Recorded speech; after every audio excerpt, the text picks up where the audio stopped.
आपण आहोत वणीच्या पायथ्याशी आणि भक्तांनो बघा देवीच्या दर्शनासाठी जाताना किती सुंदर दृश्य इथं आहे।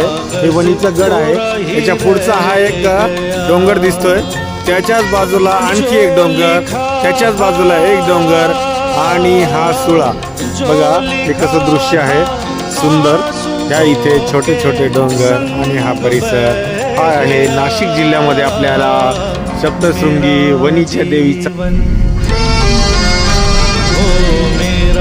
जीवन कोरा कागज कोरा ही रह